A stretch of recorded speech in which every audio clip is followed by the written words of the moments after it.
एक बहुत ही अजीब विरोधाभास है कि जिस भारत ने पूरी दुनिया को बचत करने की सीख दी, वहां के लोग आज बचत करने में बहुत पीछे हैं। चाणक्य ने कहा था कि व्यक्ति को कभी भी सारा धन खर्च नहीं करना चाहिए, क्योंकि बुरा वक्त कभी भी आ सकता है। ऐसे समय में आपके द्वारा बचाया गया संचित धन ही आपकी मदद करता है। जो व्यक्ति धन संचित करने में विश्वास रखते हैं, वो कभी भी असफल नहीं होते। लेकिन अब यह धारणा बदल गई है। आजकल लोग अपने क्रेडिट कार्ड्स के जरिए अपनी जरूरतें पूरी करते हैं और उधार लेकर अपने शौक पूरे करते हैं। ये एक हानिकारक सोच है। आपको इसे तुरंत बदलना होगा। अब एक सवाल आपके बारे में और आपके परिवार के बारे में। आपने अक्सर लोगों को यह कहते हुए सुना होगा कि फ्यूचर का ज्यादा टेंशन नहीं लेना चाहिए, यानी भविष्य के बारे में तनाव नहीं लेना चाहिए, जो होगा देखा जाएगा। लेकिन ये एक तरह की बहुत लापरवाह सोच है, जिसका असर आपके आने वाले कल पर पड़ता है। ये बड़ी अजीब सी बात है कि हमारे देश में लोग छुट्टियां मनाने की जबरदस्त प्लानिंग करते हैं। इंटरनेट पर हॉलिडे पैकेजेस सर्च करते हैं। लोग ये भी प्लान करते हैं कि ऐसी कंपनी का मोबाइल खरीदा जाए जिसमें नए जमाने के फीचर्स हों, वो लंबे समय तक चले और सस्ता भी हो। डिनर कहां करना है, कौन सी कार खरीदनी है, मकान कहां पर खरीदना है, इस सब के बारे में लोग गहरी रिसर्च करते हैं। यानी हमारे देश के लोग अपनी मौज मस्ती और लाइफस्टाइल की प्लानिंग तो करते हैं, लेकिन अपने भविष्य की कभी कोई प्लानिंग नहीं करते। उन्हें लगता है कि भविष्य की चिंता करने के चक्कर में वर्तमान खराब हो जाता है, लेकिन इस सच को और इस सोच को बदलने की जरूरत है। रिजर्व बैंक ऑफ इंडिया की एक रिपोर्ट के मुताबिक भारत के सिर्फ 13% लोग ही अपने रिटायरमेंट के लिए सेविंग करते हैं, यानी बचत करते हैं, जबकि 10% लोग अपने रिटायरमेंट के बारे में सिर्फ प्लानिंग ही करते रह जाते हैं, जमीनी स्तर पर कोई बड़ा निवेश नहीं करते। जबकि भारत के 77% लोग अपने रिटायरमेंट के बारे में सोचते तक नहीं।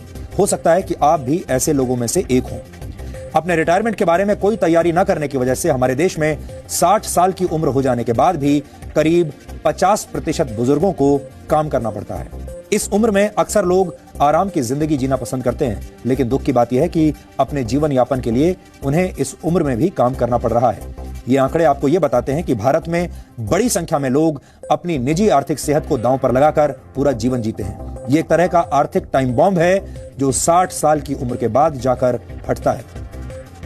इससे बचने के लिए अक्सर 50-30-20 वाला फॉर्मूला बताया जाता है। आज हम आपको समझाएंगे 50-30-20 वाला फॉर्मूला क्या होता है। अगर आप चाहें तो इस फॉर्मूले को अपना सकते हैं, लेकिन भारत के लोग अपनी आदतों और मजबूरियों की वजह से इस फॉर्मूले से हमेशा दूर भागते हैं।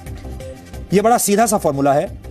टैक्स चुकाने के बाद अपनी कमाई का 50% हिस्सा अपनी जरूरतों पर खर्च कीजिए। इसके बाद 30% हिस्सा अपनी इच्छाओं पर खर्च कीजिए और बाकी का 20% हिस्सा अपनी सेविंग्स में लगाइए, यानी बचत कीजिए।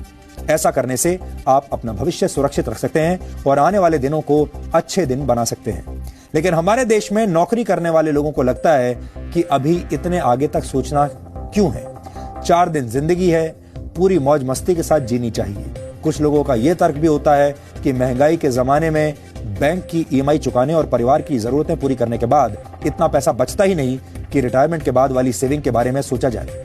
वैसे हमारे देश में ज्यादातर लोग अपनी कमाई का बड़ा हिस्सा अपने बच्चों की पढ़ाई और उनकी शादी में खर्च कर देते हैं। उसके बाद वो इन्हीं बच्चों पर निर्भर हो जाते हैं।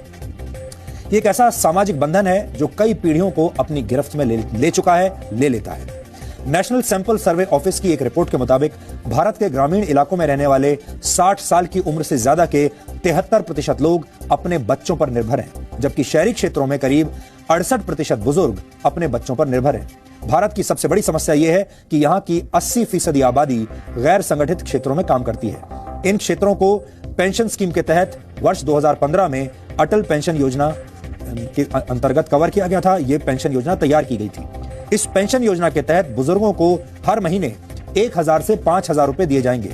ये एक अच्छा प्रयास तो है, लेकिन आज के दौर में इस रकम से सम्मान पूर्वक जीवन जीना असंभव है।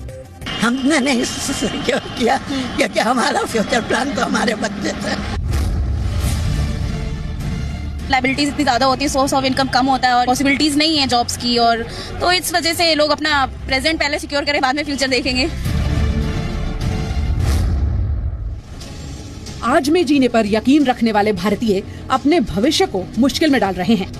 इसके पीछे लोगों की अपनी दलील भी है, या ये कहें कि भविष्य पर फोकस न करने के 1000 बहाने हैं।